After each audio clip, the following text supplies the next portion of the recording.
Hi there, Simon Whale here, Chief Kerfuffle, back again with Scott Hailou, who's given us some absolute gold dust here from Drivers Norris. And we were just going to ask you, Scott, what sort of advice would you give to people today? You know, independents looking to, you know, okay, they can't rely on the 100 years of that Drivers Norris has been going. But what would you advise to those guys to really help their businesses?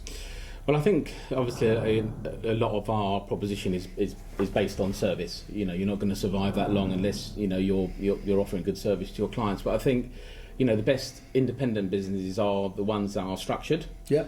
Not like a corporate that have process, yeah. But they have the flexibility of being independent. So on fees or things like that. So you have to have a mix of being organised and being flexible.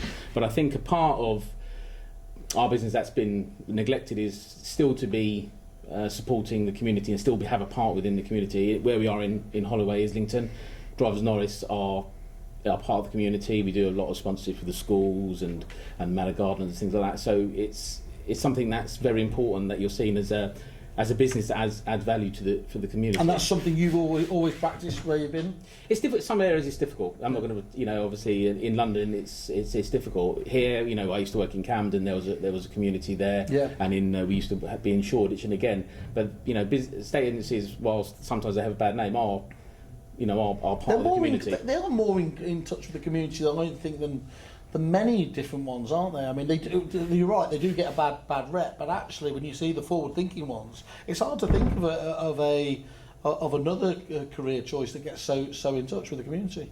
Yeah, definitely, and obviously, and you can use your position to help people less well off than yourself. So the vulnerable, we have an active role in charities. You know, we support Agents Giving and obviously do it for Dom and there's other, you know, we do a lot over the year, and we sponsor a lot of local events as well, not just national events, a lot of local events. And it's perfectly reasonable, isn't it? It's absolutely okay as well to do that. Everyone can win in this. You know, you can be positive. You know, you're not just doing the charity for the business at the end of the day, but you can be doing charitable stuff, and the business and indeed the individuals can still win, and that's perfect, isn't it, in terms of balance? It is, and I think the actual staff get a lot out of these charity events. You know, the canoeing we do it at GOM, we do it at Dom, sorry, they loved it, you know, and the things that we do with Agents Giving, it benefits them in more ways than just obviously the ultimate, you know, of just help these people out. So what's great there is something you've been talking about there that you've been doing almost instinctively, you know, staying in touch with the community, being at the centre of it.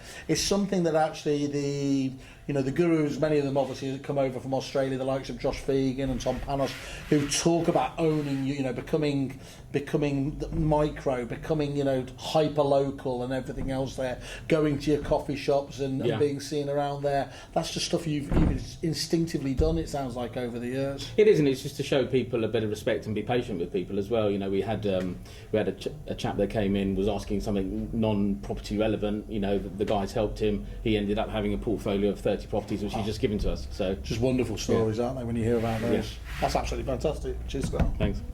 Everyone's kerfuffling.